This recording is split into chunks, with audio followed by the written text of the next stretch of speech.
मतलब चला ही नहीं। चल ही नहीं रहा।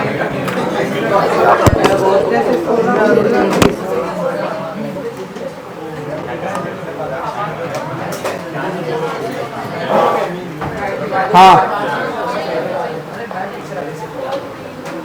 बस अभी चुप बैठ जाओ। क्या किया था हमने लास्ट लेक्चर में?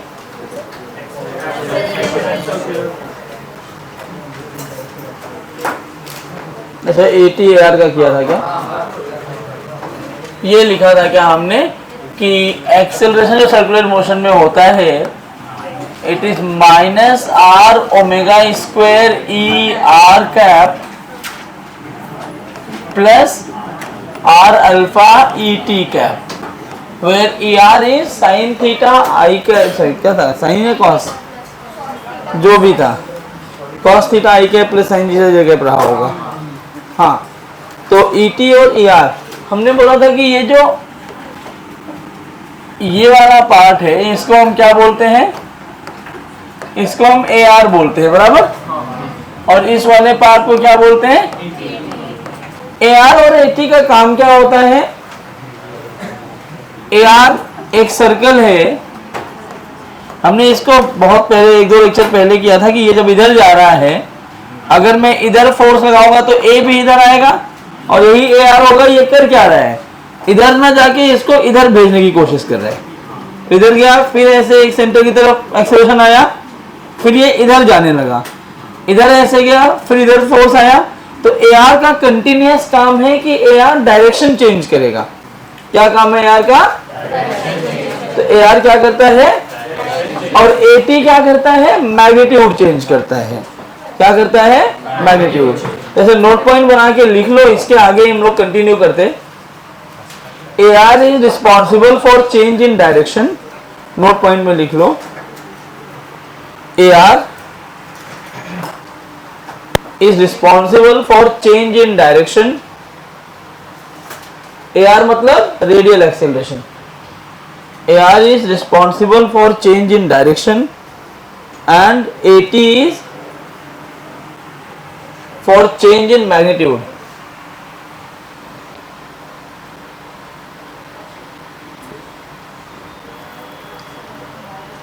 For change in magnitude. तो मैग्नीट्यूड कौन चेंज करेगा? मैग्नीट्यूड चेंज करेगा AT, जिसकी वैल्यू कितनी है, R अल्फा। इसको बोलते हैं relation between tangential acceleration and angular acceleration. ठीक है, जैसे v is equal to r omega पढ़े थे ना, वैसे ही है AT is equal to r alpha. Circular motion के लिए डायरेक्शन कौन चेंज कर रहा है? A r. अच्छा, कोई भी पार्टिकल सर्कुलर मोशन कर रहा है उसके लिए इंपॉर्टेंट क्या है? डायरेक्शन चेंज हो। तो कौन कंपल्सरी है? क्या वेलोसिटी का मैग्नीट्यूड चेंज हो या ना हो उससे कोई फर्क पड़ता है क्या? अगर वेलोसिटी का मैग्नीट्यूड कांस्टेंट हो गया तो क्या वो यूनिफॉर्म सर्कुलर मोशन बन जाएगा? तो भी सर्कुलर मोशन रहा, चेंज हो रहा है तो नॉन यूनिफॉर्म बन जाएगा, लेकिन है तो सर्कुलर ही ना। तो एटी कंपल्सरी नहीं है, ए आर कैसा है, कंपल्सरी। कोई भी पार्टिकल सर्कुलर मोशन करेगा तो ए आर इज मस्ट। अगर ए आर नहीं है तो पार्टिकल सर्कुलर मोशन नहीं कर पाएगा, चाहे यूनिफॉर्म करना हो या फिर नॉन यूनिफॉर्म। क्लियर? चलो मैं कुछ और बातें आपसे पूछता हूं एक एक करके। रुक जाओ, पहले इसको थोड़ा चेंज करते हैं। सबसे पहले आप बताएंगे ये ट्रू है कि फॉल्स। फॉर सर्कुलर मोशन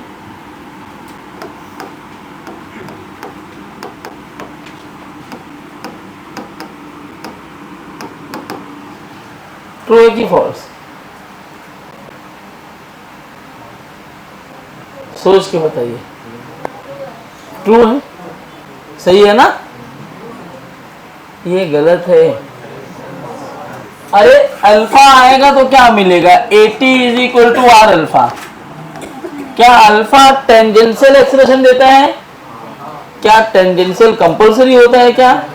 अच्छा, AR क्या होता है, आर ओमेगा स्क्वायर। भाई ओमेगा अगर कांस्टेंट ले लिया जाए तो अल्फा तो 0 हो गया ना, हो गया कि नहीं हो गया? तो अल्फा रहे या न रहे, पार्टिकल सर्कुलर मोशन कर सकता है। This is false statement. क्या कंपलसरी है? ओमेगा। क्या कंपलसरी है? ओमेगा। तो याद रखो कि सर्कुलर मोशन के लिए अल्फा जो है वो गलत है। कैसे? ध्यान से इधर देखो, समझ में आएगा।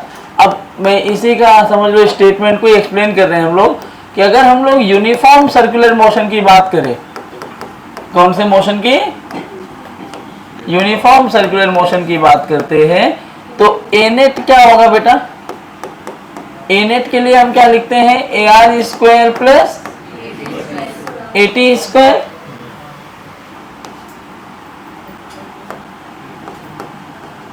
बट इसमें change in magnitude of velocity होनी कितनी चाहिए? कितनी होनी चाहिए? अगर मैग्नीट्यूड वेलोसिटी में चेंज नहीं हो रहा है तो क्या ये नहीं बता रहा है कि टेंजेंशियल एक्सेलरेशन जीरो होगा? क्योंकि मैग्नीट्यूड में यही चेंज करता है। अगर ये जीरो हो गया तो क्या मेरा जो ए नेट है वो आ जाएगा ए आर, क्योंकि रूट ओवर ए आर इसका मतलब ए आर, और ए आर का मतलब क्या हुआ? R omega square. जरा देख के बताओ, आर ओमेगा स्क्वायर में अल्फा का कहीं यूज आया है क्या? तो किस पे डिपेंडेंसी है इसकी? तो यूनिफॉर्म सर्कुलर मोशन, जो यूनिफॉर्म सर्कुलर मोशन है उसमें अल्फा की जरूरत नहीं पड़ती, तो अल्फा कंपलसरी नहीं है। यही तो मैंने बताया था अभी आपको।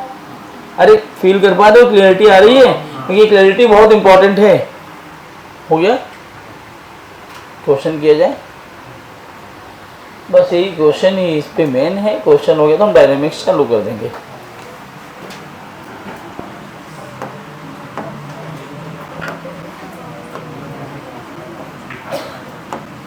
देखो मान लो ये एक सर्कल है, इसका रेडियस 1 मीटर है। t0 पर इसका जो ओमेगा है वो 0 है, और जो ये अल्फा दिया हुआ है दिस इज 2t। अल्फा कितना दिया है? 2t।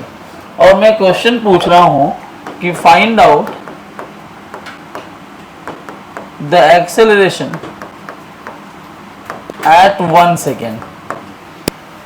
क्या मैंने कहीं पूछा है लीनियर चाहिए कि टेंजेंशियल? मैंने क्या पूछा? एक्सेलरेशन।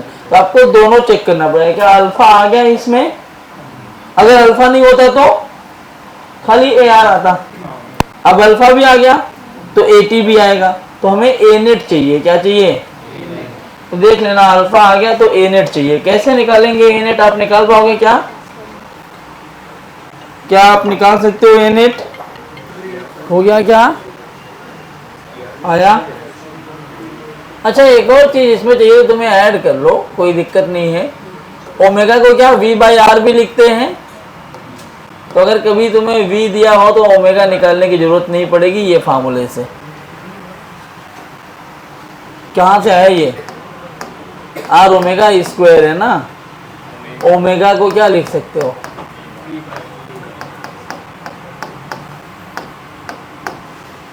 ठीक, मैं करा दूं क्या? क्या आप ट्राई करोगे? मैं करा दूं? हो गया? √5 हो सकता है, मुझे भी नहीं पता। देखते हैं कैसे आएगा। एक बात बताओ, मुझसे ए पूछा है तो क्या ए नेट मैं ऐसे लिखूंगा √of A R square plus A T square, और ए टी तो मुझे डायरेक्टली मिल जाएगा आर अल्फा से, तो ए टी आ गया 1 इंटू 2t, मतलब 1 सेकेंड पे पूछा है तो ए टी की वैल्यू 2 मीटर पर सेकेंड स्क्वायर। अभी क्या बचा है? A are. ए आर क्या होता है? R omega square. तो अपने को ओमेगा चाहिए या फिर वी चाहिए, दोनों में से कोई एक। मैं वी निकाल सकता हूं अगर मुझे ए टी पता है तो। v is equal to u plus A t से लगा सकता हूं। हालांकि इतना सही नहीं होगा v is equal to u plus A t. क्यों पता है? क्योंकि अल्फा ए तुम्हारा जो है वो वेरिएबल है, तो a d t is equal to d v करना पड़ता। तो उसको नहीं करने का मैंने, तो मैं दोनों मेथड करके दिखा दूंगा। एक मेथड तो ये मैं ओमेगा निकाल लेता हूँ। ओमेगा कैसे निकालूं? अगर अल्फा टाइम का फंक्शन दिया है तो हमने पढ़ा है अल्फा डी टी क्या होता है, डी ओमेगा। जब टाइम 0 है तो ओमेगा 0 है, जब टाइम 1 सेकेंड हुआ तो ये ओमेगा हो गया। तो ओमेगा इज इक्वल टू 2 बाहर, ये हो जाएगा टी स्क्वायर बाई 2। ठीक है, 2 कैंसिल हो गया, 1 रेडियन पर सेकेंड आ गया। क्या आया? 1 रेडियन। देयरफॉर जो ए आर आएगा वो क्या लिखा जाएगा? 1 इंटू 1 स्क्वायर। तो ए आर की वैल्यू 1 मीटर पर सेकेंड स्क्वायर। तो ए नेट क्या आ गया बोलो जरा? 2 square plus 1 square, very good, √5 metre पर सेकेंड स्क्वायर। डायरेक्शन यहाँ पे जो 1 सेकेंड के बाद मान लो यहाँ पहुंचा होगा, पहुंच सकता है ना ये, तो ये अपना 80 आया जिसकी वैल्यू कितनी है 2, और ये आएगा कौन? ए आर जिसकी वैल्यू आई है 1। ए नेट तो इनके बीच में ऐसे ही आएगा ना। अगर ये एंगल मैंने अल्फा लिया तो tan अल्फा क्या लिखते हैं? 80 बाई ए आर। तो 80 बाई ए आर करोगे तो 2 आएगा, अल्फा की वैल्यू -2। समझा क्या? कोई दिक्कत है तो पूछ लो, नहीं है ना? चलो एक और सवाल ऐसा ही, अभी आप कर देना सही।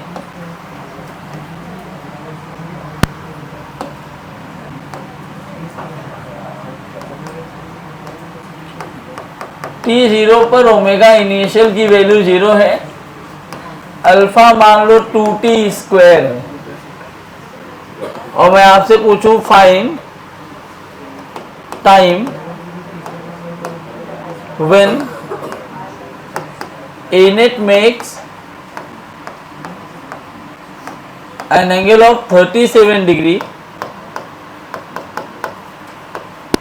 with AR। इसको नोट करिए, एक थोड़ा सा अलग पैटर्न, क्योंकि एक ही टाइप के सवाल बार बार नहीं कराऊंगा मैं,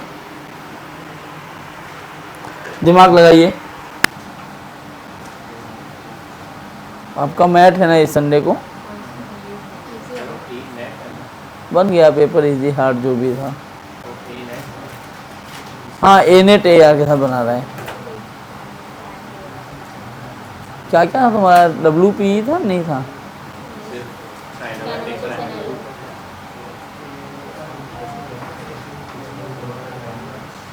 क्यों WP ये भी नहीं हुआ? हो गया ना? क्या बाकी? वर्टिकल सर्कुलर मोशन आ गया? क्या पूछा क्या है? पता नहीं क्या कुछ तो, लेकिन √3 तो नहीं आ सकता। कुछ फ्रैक्शन में पावर आना चाहिए। 37 है ना, 2t स्क्वायर है ना, कुछ फ्रैक्शन में आना चाहिए शायद। 1/4 की 4th। हाँ, वो सही हो सकता है, मुझे कुछ पता नहीं, क्योंकि मैं तुम्हारे सामने ऐसे कुछ भी लिखा हूं। देखो क्या कह रहा है वो, A net makes an angle of 37 degree with A R. हमने पढ़ रखा है tan थीटा की वैल्यू होती है 80 बाई ए आर। ये इक्वेशन आपको एक रिलेशन देगा, tan 37 is 80 by A R, या आप बोल सकते हो 3AR by 4 is equal to 80। एक इक्वेशन यहां से मिल गया। दूसरा, क्या मैं 80 और AR निकाल सकता हूं? कैसे निकलेगा बताओ? सबसे पहले मैं 80 निकाल लेता हूं। R अल्फा होता है 80, तो 80 कितना? R मतलब 1 है, तो 2t स्क्वायर ही रह जाएगा। AR निकालने के लिए R ओमेगा स्क्वायर चाहिए, उसके लिए मैं लिखूंगा 2t square dt d omega, बराबर ना? तो टाइम 0 पर ओमेगा 0 है, टाइम t पर ये ओमेगा हो जाएगा, तो ओमेगा की वैल्यू लिखी जाएगी 2t³ बाई 3। ठीक है। देयरफॉर जो AR आएगा वो R ओमेगा स्क्वायर, क्या लिखेंगे, R ओमेगा स्क्वायर, तो AR कितना 1 इंटू 2t क्यूब बाई 3, मतलब AR आ गया 2t क्यूब बाई 3। ठीक है, हमें टाइम चाहिए ना, AT और AR को सब्स्टिट्यूट कर देते हैं।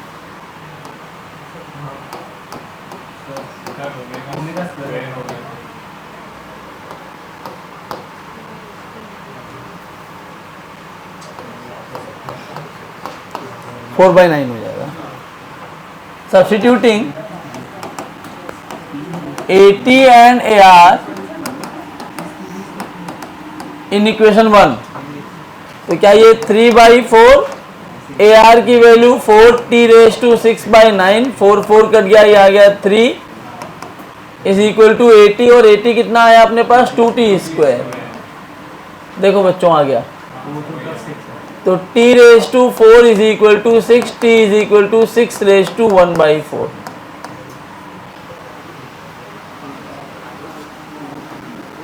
क्या दिक्कत होती है, हमें फार्मूले याद है तो क्या कोई भी क्वेश्चन बन सकता है। हाँ, AT चाहिए अपने को और AR चाहिए। हमारा मेन टारगेट क्या होता है, AT और AR। AT के लिए R अल्फा चाहिए होता है और AR के लिए क्या चाहिए होता है, R ओमेगा स्क्वायर। तो अगर मैं जैसे इस क्वेश्चन में अल्फा दिया तो R अल्फा तो मिल गया, अब मुझे ओमेगा नहीं पता था, तो पहले मैं ओमेगा निकालूंगा फिर AR निकालूंगा, और फिर हम जानते हैं tan थीटा AT/AR होता है, उसमें AT और AR का सब्स्टिट्यूट कर दिया। बेसिक बिल्कुल है, हमें यही समझ के रखना है कि AT R अल्फा होता है, AR R ओमेगा स्क्वायर होता है। अगर ओमेगा स्क्वायर नहीं दिया तो पहले ओमेगा निकालो फिर सॉल्व करो। समझा? जोर से बोलो, नोट करो। तो इस तरह के सवाल कर लोगे नहीं? और एक करने का मन है, यही बवाल करें हम लोग। चलो कर देते हैं एक और।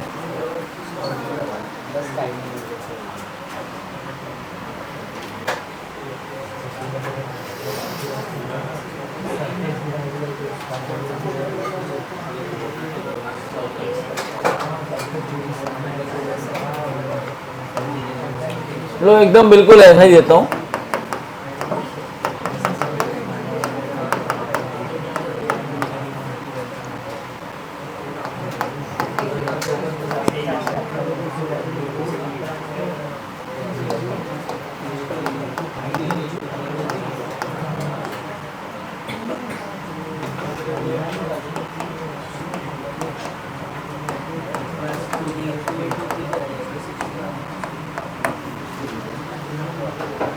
ध्यान से पढ़ना क्वेश्चन, नोट करो और करो।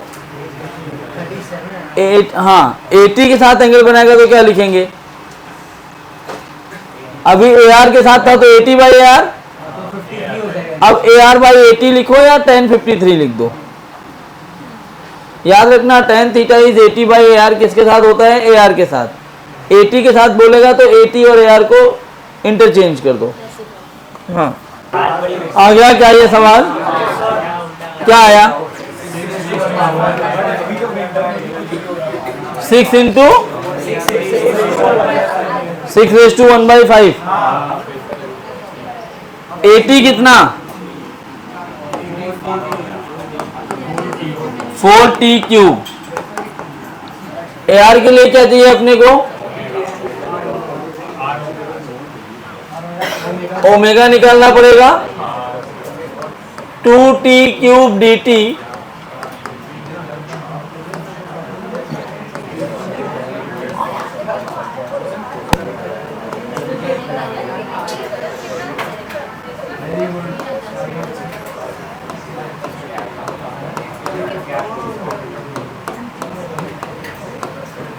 तो ओमेगा आ गया t⁻4/2, तो AR यहां से मिल जाएगा R omega square 2 into t⁻8/4, मतलब AR की वैल्यू t⁻8/2, करेक्ट। अब एक और चीज मिलेगी यहाँ पे, आवाज बंद। एक और चीज क्या मिलने वाली है देखो ध्यान से, tan 37 80 के साथ लिख रहे होगे तो ये आएगा 80/AR के AR/80। अगर आप ये नहीं लिखना चाहते, आपने 80/AR ही याद रखा है, तो याद रखो रेडियल हमेशा ऐसा होगा अगर, तो टेंजेंशियल इस पे हमेशा 90 डिग्री होता है। आपका ए नेट ये रहा, मैं एक कंडीशन बोल रहा हूँ, नहीं यही हो, मैं एक कंडीशन बता रहा हूँ, ऐसा है तो ये वाला एंगल अगर 37 दिया है तो tan 37 AR/80 हो गया। या आप उल्टा लिख सकते हो कि इसको 53 लिखो और ये ऐसा बन जाए tan 53 = 80/AR। तुम्हारी मर्जी तुम्हें कौन सा लेना है। वैसे सबसे बेस्ट होता है कि अगर आपको 37 दिया है तो आप tan 37 लगाओ, जिसके साथ एंगल देगा वो डिनोमिनेटर में आ जाएगा, इतना याद रखो। तो ये तरीका नहीं लगाएंगे, ऊपर वाला करेंगे, ज़्यादा बेटर होता है।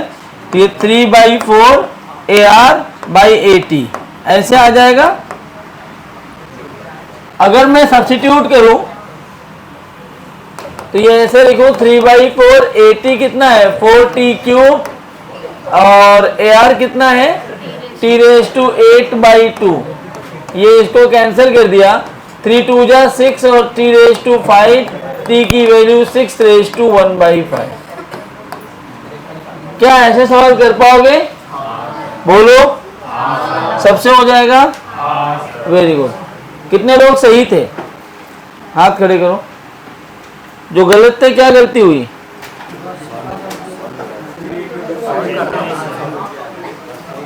भाई गलती मत करो।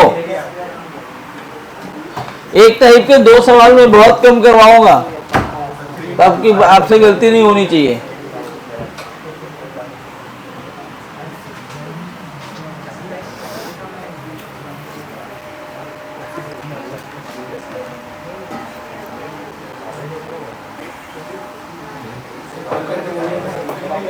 एक सवाल बहुत अच्छा है, आप उसको ट्राई करो।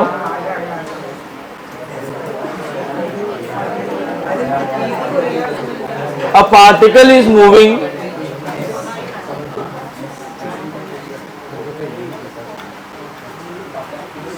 ये नोट करते रहे, जगह छोड़ दो जो नहीं लिखे हैं, क्वेश्चन लिख लो। A particle is moving with constant angular acceleration. A particle is moving with constant angular acceleration of 4 meter per second square. Of 4 meter per second square. 4 metre लिख दे क्या? 4 रेडियन पर सेकेंड स्क्वायर। Of 4 रेडियन पर second square. Radian ही होगा ना, angular acceleration है तो। In a circular path.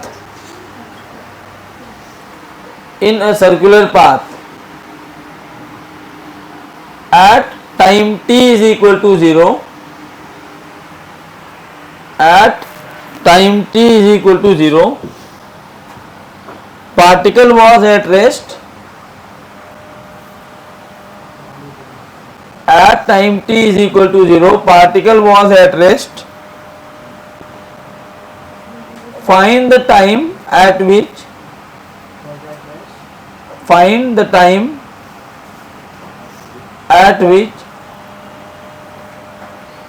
the magnitudes of centripetal acceleration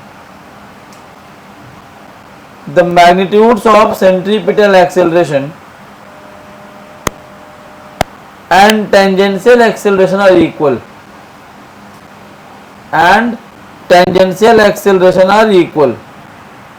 क्या acceleration है बोलो? अल्फा दिया है ना, क्या है अल्फा? 4 रेडियन पर सेकेंड स्क्वायर। और क्या बोला है? जब स्टार्ट किया तो ओमेगा 0 है, जब स्टार्ट किया तो ओमेगा 0 है t0 पर। और क्या दिया है? पढ़ो क्वेश्चन।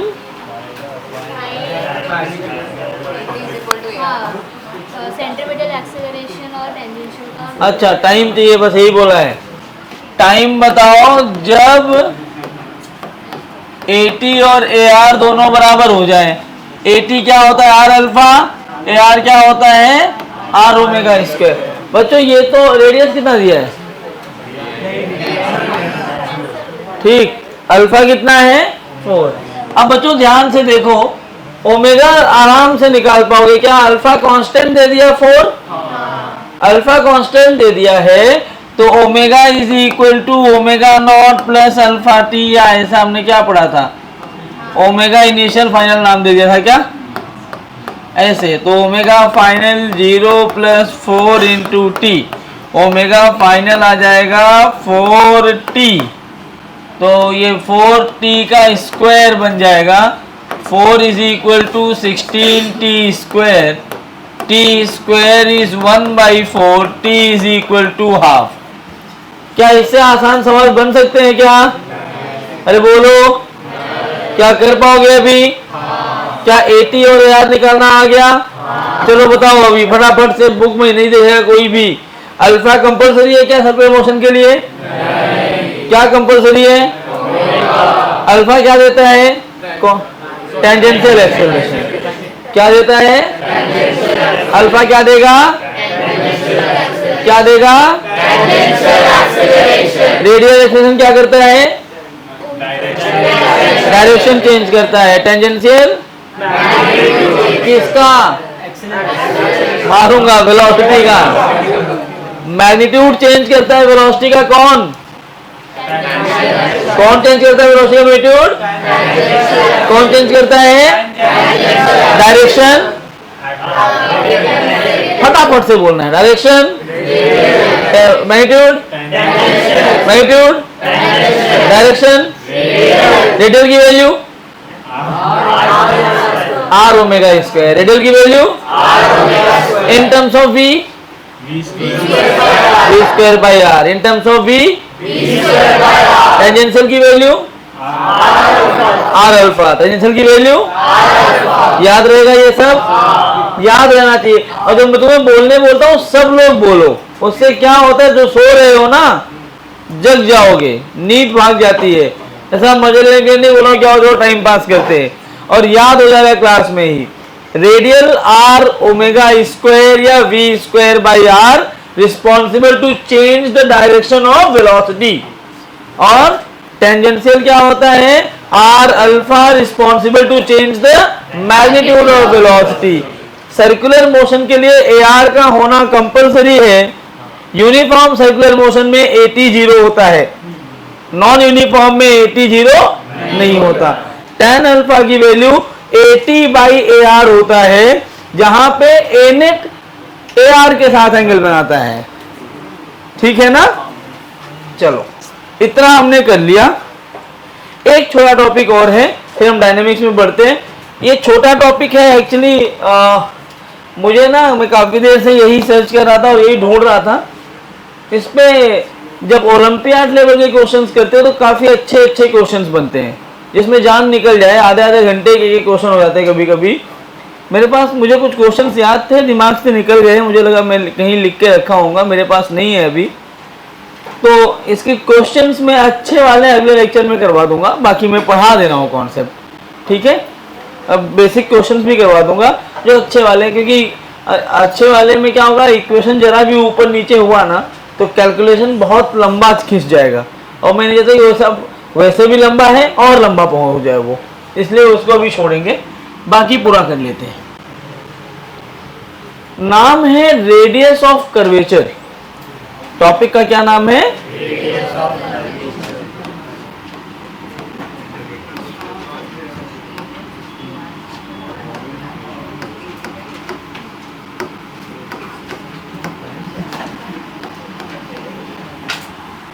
क्या होता है रेडियस ऑफ कर्वेचर। देखो अभी हम क्या बोलते हैं कि एक पार्टिकल अगर इस सर्कल में चल रहा है तो ये इसका रेडियस है, क्या बोलते हैं, पार्टिकल अगर ऐसे सर्कल में चल रहा है तो ये इसका क्या है, रेडियस। लेकिन अगर कोई पार्टिकल ऐसे वाले रोड पे चल रहा है तो क्या इसका रेडियस लिख सकते हो क्या, इसका रेडियस लिखना मुश्किल होता है। एक मिनट दे दो,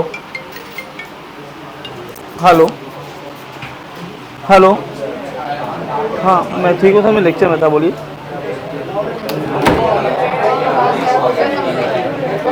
मैं आपको 1:30 फोन करता हूँ।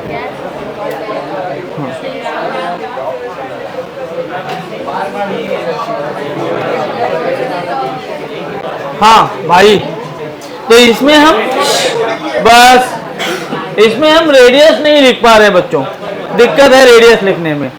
लेकिन क्योंकि हर एक इंस्टेंट पे कर्व का नेचर चेंज हो रहा है, तो हम प्रॉपर सर्कल बना के तो नहीं लिख सकते। एक काम जरूर कर सकते हैं, हर एक इंस्टेंट पे एक सर्कल बना सकते हैं। जब यहां रहा होगा ये, तो इस सर्कल में मूव कर रहा होगा, तो इस सर्कल का जो रेडियस होगा उसको हम बोलते हैं रेडियस ऑफ कर्वेचर। हालांकि ये भी रेडियस ऑफ कर्वेचर है, लेकिन पूरा सर्कल दिखता है इसलिए हम नहीं बोलते। And this is the instantaneous circle.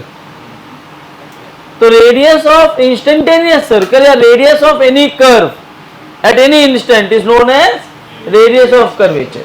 अब जैसे दूसरा अगर अपन देखते हैं, यहां जब पहुंचा होगा तो ये रेडियस होगा, और जब यहां रहा होगा तो ये इसका रेडियस है, यहां पहुंच गया तो ये इसका रेडियस है, यहां रहा होगा तो ये रेडियस है। क्या अलग अलग सर्कल में मूव कर रहा है पार्टिकल? क्या अलग अलग सर्कल का पाथ है? क्या फायदा होगा इस सर्कल वाले पाथ से? हमें यह समझ में आता है कि जब पार्टिकल यहां रहा होगा तो उसका एक्सेलरेशन ऐसे नीचे की तरफ रहा होगा, provided if it is moving in uniform circular motion. जब कुछ नहीं देगा तो यूनिफॉर्म ही मानते हैं। यहां है तो इधर होना चाहिए एक्सेलरेशन, यहां है तो इधर होना चाहिए, यहां है तो इधर, और यहां है तो इधर। तो जब भी कोई पार्टिकल किसी कर्व पाथ पर चलता है तो उसमें डायरेक्शन ऑफ एक्सेलरेशन कैसे बता पाएंगे? उसके लिए हमें पता होना चाहिए कि रेडियल डायरेक्शन है कहां पे। बिना रेडियल डायरेक्शन के मैं एक्सेलरेशन तो डिफाइन ही नहीं कर सकता, और वो रेडियल डायरेक्शन बताने के लिए अपने को क्या चाहिए होगा? Radius vector. वो रेडियस जो होगा वो कहां से मिलेगा आपको? Radius of curvature. कहां से मिलने वाला है वो? रेडियस ऑफ कर्वेचर से। और ये क्या होता है? दिस इज, कैसे निकालेंगे कैसे, वो इंपॉर्टेंट है ना। अच्छा पहले दो लाइन लिख लो रेडियस ऑफ कर्वेचर में। देखो, it is the instantaneous, it is the radius of, it is the radius of instantaneous circle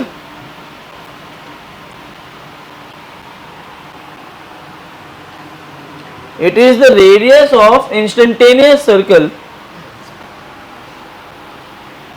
it is the radius of instantaneous circle of a particle it is the radius of instantaneous circle of a particle moving on curved path. कोई भी curved path होगा, हर curved path के लिए यह काम करता है।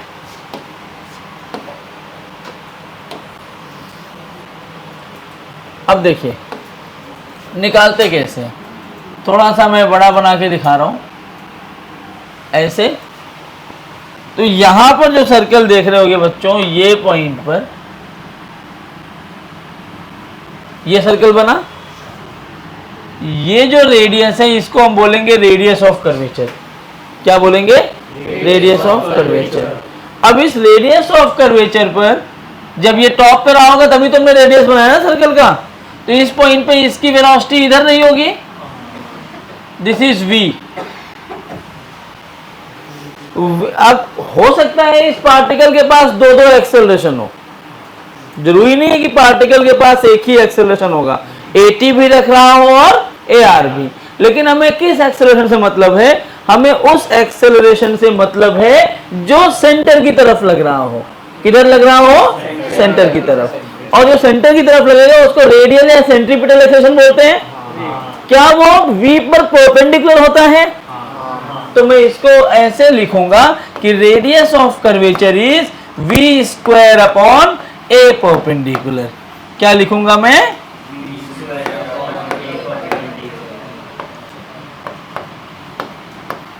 v square upon a perpendicular. यहां पे ए परपेंडिकुलर क्या है? This is perpendicular component of a net on v. किसके ऊपर? वी के। क्या मेरी बात समझ में आ रही है? एक तो मूर्ति बन के मत बैठो, हाँ नहीं सबको बोलना चाहिए, जिधर देखो एकदम एक्टिवली ऐसा लगना चाहिए तुम पढ़ने ही बैठे हो। इस पॉइंट पे सर्कल कैसा होगा बच्चों? अच्छा, इधर ये पार्टिकल ऐसे जा रहा होगा, क्या ये ए परपेंडिकुलर इधर आएगा रेडियस ऑफ कर्वेचर? इधर ऐसे जा रहा होगा ये, क्या ये आएगा रेडियस ऑफ कर्वेचर? क्या ये इसकी वेलोसिटी? बोलो हाँ। समझ आया सबको? Very good. अब एक तो ये तरीका होता है, लेकिन हमेशा ये कर्व पास ऐसे ही दिया हो जरूरी है क्या? इक्वेशन से भी तो कर्व पाथ बनाते हैं। कैसे?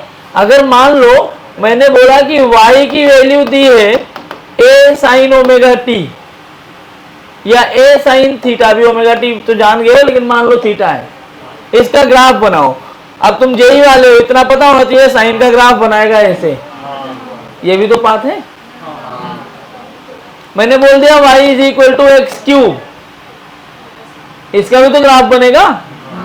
मैंने बोल दिया y is equal to x square by a square plus y square by b square, sorry ये y नहीं है, इज इक्वल टू 1, एलिप्स हो गया, इसका graph.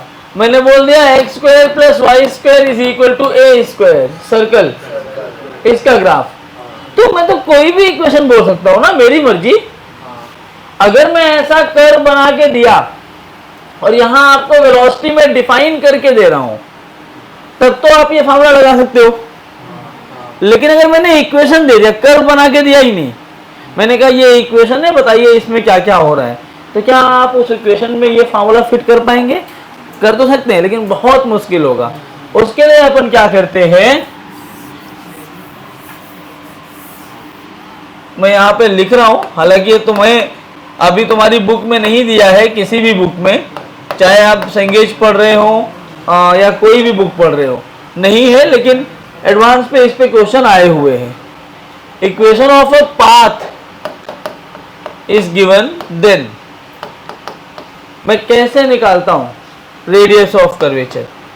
Radius of curvature is 1 plus dy by dx to the whole square to whole power 3/2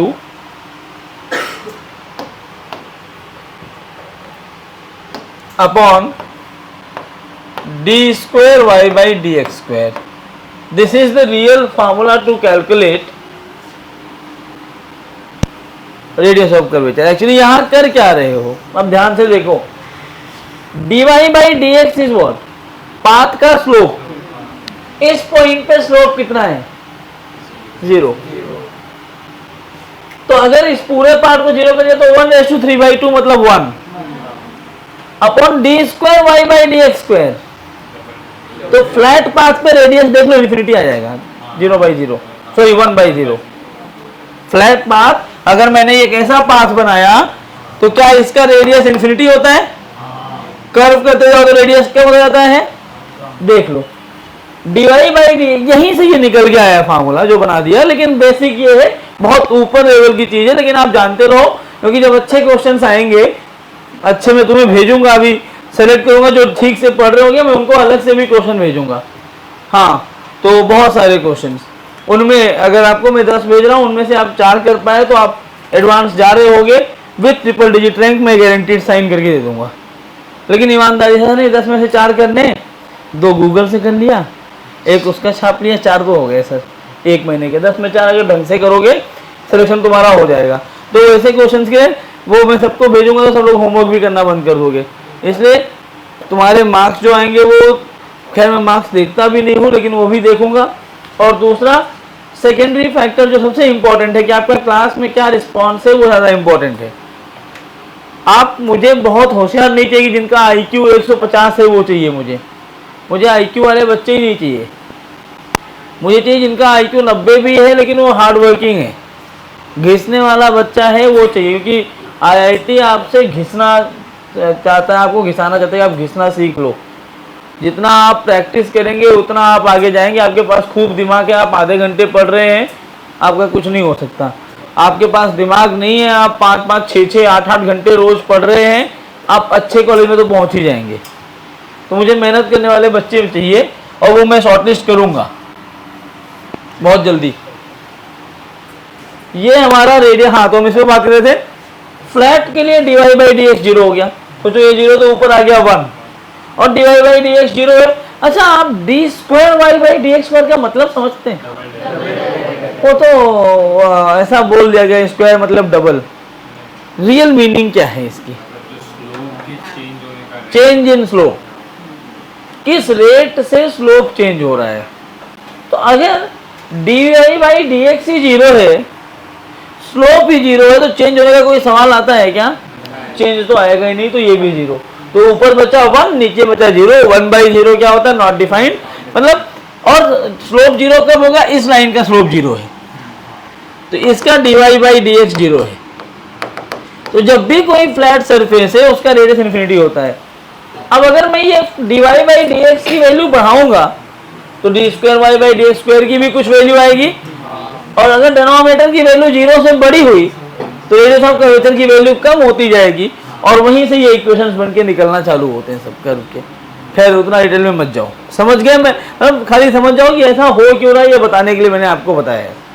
इस पे मैं questions करवाऊंगा, अच्छे क्वेश्चंस बनते हैं। इक्वेशंस मेरे पास नहीं है, अगले लेक्चर में करवाऊंगा। ये बेसिक वाले में मैं करवा दे रहा हूँ, नोट कर डालो। क्या ये इसमें dy बाई डी एक्स क्या है? अगर मान लो कोई फ्लैट सरफेस है तो उसमें dy बाई डी एक्स कितना होगा? तो ये 0 हो गया, तो 0 का स्क्वायर कितना होता है? 1 बचा, 1 प्लस 0 1, उस पे होल पावर 3/2 है, तो 1 पे कोई भी पावर लगाओ 1 होता है। अगर dy by d x zero है तो d square y by d x square भी 0 होगा, ऊपर 1 बचा, नीचे 0। नॉट डिफाइंड, मतलब एक फ्लैट सरफेस पे ही स्लोप 0 होता है, उसके लिए radius of curvature not defined है। एक फ्लैट सरफेस का मतलब एक स्ट्रेट लाइन का रेडियस इन्फिनिटी होता है। अब मैं अगर स्ट्रेट लाइन ना बना के कर्व करना चालू करूं तो स्लोप आता जाएगा। अगर स्लोप आ रहा है, dy बाई डी एक्स आ रहा है, तो d square y by d x square की भी वैल्यू 0 से बड़ी हो जाएगी। अगर d square y by d x square की वैल्यू 0 से बड़ी हुई तो radius of curvature not defined से कम हो जाएगा। ठीक है, यही मैंने बताया। क्या? अरे भाई, अगर स्लोप आया तो चेंज इन स्लोप की कुछ वैल्यू आएगी। अगर चेंज इन स्लोप की कुछ वैल्यू आ रही है तो वो वैल्यू 0 से बड़ी होगी ना। अब डिनोमिनेटर ग्रेटर देन 0 हो गया, डिनोमिनेटर की वैल्यू बढ़ेगी तो रेडियस ऑफ कर्वेचर की वैल्यू कम होगी, वही बता रहा हूं मैं। ठीक है, लेकिन यूज कब करेंगे समझ लो। ये इक्वेशन ये इस्तेमाल करते हैं जब इक्वेशन दिया हो, ग्राफ देने पे नहीं इस्तेमाल करना है। जब कोई पाथ का इक्वेशन दिया हो तब। तो ये फार्मूले याद रखना, फार्मूले पे जो क्वेश्चंस आते हैं। अब मान लो ऐसा सवाल हो कि एक क्वेश्चन है कि एक पार्टिकल को यहां से प्रोजेक्ट किया है 37 डिग्री पे 50 मीटर पर सेकेंड से। मैं इसमें 2 सवाल पूछता हूं।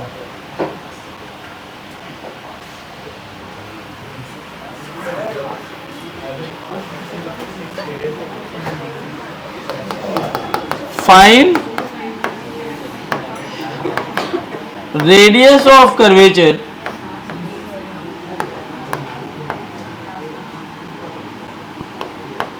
पहला सवाल है when it is at maximum height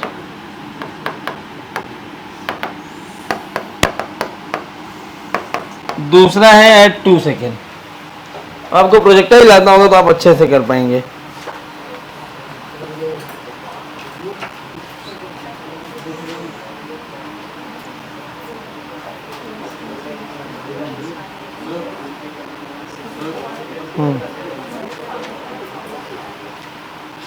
हाँ भाई बोलो बोलो।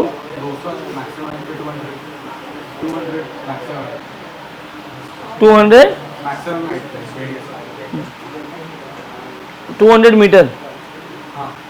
ओके, मुझे नहीं पता, मैंने ऐसे दिया 200 नहीं होना चाहिए यार वैसे, क्योंकि 40 का स्क्वायर 1600 होता है ना, नहीं होगा। नहीं नहीं नहीं, नहीं वो मिला के 16 आया ना। 40 का 1600 होता है, 1600 बाई 10 160, 160 आना चाहिए। देखो कहाँ गलती किया तुमने, कॉस थीटा भी ले लिया, मैक्स साइड पे खाली हॉरिजॉन्टल कंपोनेंट ही होता है। क्यों लोगे, v तो यही है ना, हॉरिजॉन्टल ही होगा ना v मैक्स साइड पे, तो परपेंडिकुलर तो g रह गया। पहला वाला आसान रहेगा, दूसरा वाला थोड़ा सा टफ रहेगा।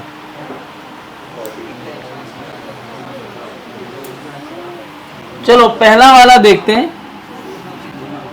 ये ऐसे प्रोजेक्टाइल बनाएगा, सेकेंड आप ट्राई करते रहो। मैक्स हाइट पे पूछा है, मैक्स हाइट पे बेटा यहां पहुंच जाओगे और इस पॉइंट पे वेलोसिटी ऐसे होती है। आपको पता होना चाहिए कि ये अगर 50 cos 37 है तो ये 50 sin 37 होता है। और प्रोजेक्टाइल में थ्रू आउट द जर्नी जब तक कोई एक्सटर्नल सोर्स नहीं लगता, हॉरिजॉन्टल कंपोनेंट ऑफ वेलोसिटी ही रह जाती है जो 40 है।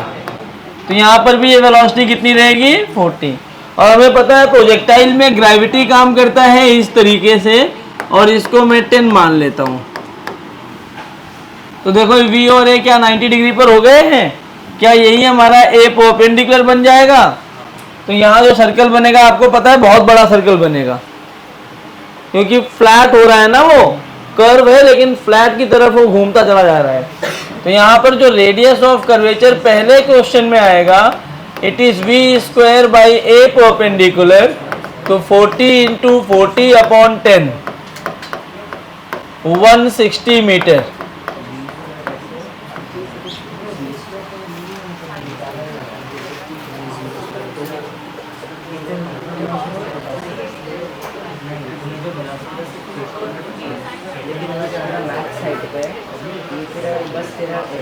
दिक्कत है, तो दिक्कत है, क्या हो गया? तो एकदम शांत शांत बैठो, बीमार हो गया? सर पहले के लेक्चर वैसे वो मतलब इतना ध्यान नहीं दिया, इसलिए थोड़ा प्रॉब्लम हो रहा है। अब ध्यान दो।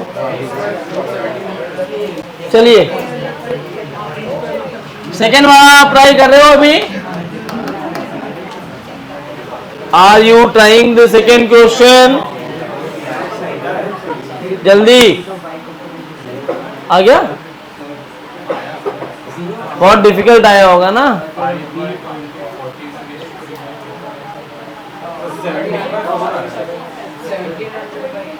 देखो 17/4 का मतलब 2 मीटर का रेडियस हो गया, उतना कम रेडियस तो नहीं होगा दोस्त। मैं समझाता हूँ क्या होगा।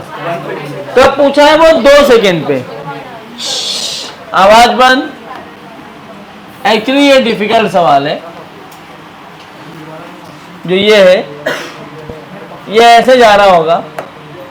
सबसे पहले ना बेटा अपने को ये पता करना पड़ेगा 2 सेकेंड पे ये रहेगा कहाँ।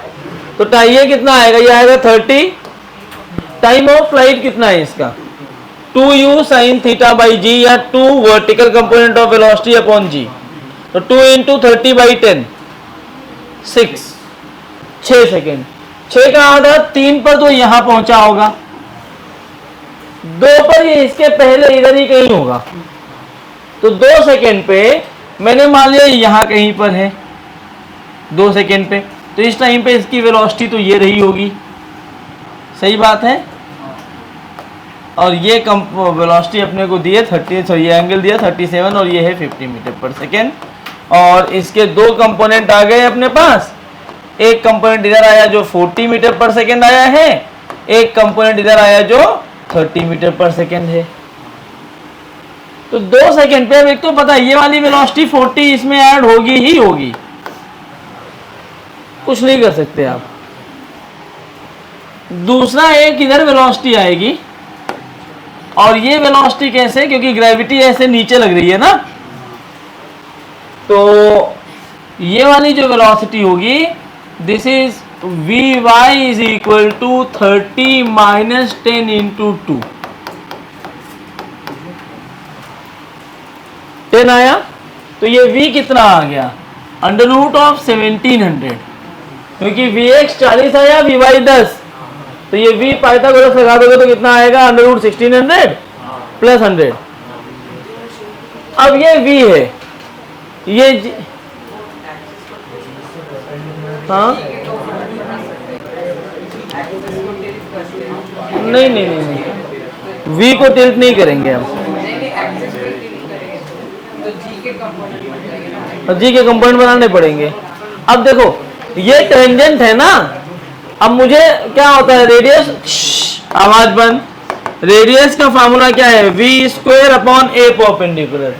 क्या फार्मूला है, वी स्क्वायर अपॉन, यार ए परपेंडिकुलर मतलब वी पर परपेंडिकुलर, वी वाली लाइन ये है, ये आएगा ए परपेंडिकुलर, ठीक है। अब ये कैसे निकालेंगे, तो ये थीटा हम निकाल सकते हैं। कैसे, ये अगर थीटा होगा, हाँ वो बाद में निकाल लेते, ये अगर थीटा होगा तो ये वाला पार्ट कितना, 90 माइनस थीटा, और ये 90 माइनस थीटा, तो ये थीटा। तो क्या ए परपेंडिकुलर की वैल्यू जी कॉस थीटा है, सही बात है। और इस डायग्राम में tan थीटा लिखा जाएगा v y by v x. तो tan थीटा कितना आया, 10/40। देखो जितना आसान दिख रहा है उतना टफ है ना। tan थीटा कितना आ गया, 1/4। तो अगर ये थीटा, ये 1, ये 4, तो ये √9 मतलब 3 है? हाँ वही मैं कह रहा हूँ, ये पॉसिबल ही नहीं है। 17। तो cos थीटा कितना हो जाएगा, 4/√17। तो r की जो वैल्यू आएगी v स्क्वायर, इस पॉइंट पे v आया, √17 तो स्क्वायर को रूट हट जाएगा। a परपेंडिकुलर मतलब 10 इंटू 4/√17। तो ये इससे कैंसिल हो गया, 70 होता नहीं है, मतलब 285। RC की वैल्यू 85√17/2 मीटर। तब सवाल है ये,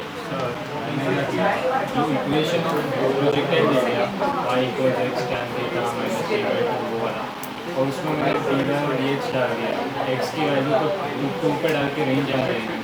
उसके बाद में वो वाला फॉर्मूला डायरेक्ट उसमें उससे आंसर अलग आया होगा। 5/2 हाँ, क्यों पता है, क्योंकि आपने जो इक्वेशन लिखी है वो पूरे कर्व की लिखी है, और ये खाली 2 सेकेंड पर पूछा है। 2 सेकंड पे एक पर्टिकुलर x की वैल्यू इंस्टेंटेनियस नहीं, अब क्या होगा पता है, आपने जो लिखा y is equal to tan theta x minus half gx²/u² cos² theta. अब इसमें थीटा को आपने 37 डाल दिया होगा, इस पॉइंट पे थीटा देखो 1/4 है, समझा। इसलिए वो मेथड मत किया करो, वो इंस्टेंटेनियस सर्कल में काम नहीं आएगा। हम जो इक्वेशन के लिए वो बनाए हैं ना, मैं उस पर क्वेश्चन करवाऊंगा। ये सब इक्वेशन पे काम नहीं करता, वो पीरियोडिक फंक्शन पे काम करता है, साइन कॉस, हाँ एक्सपोनेंशियल, लॉगरिथमिक, वो सब।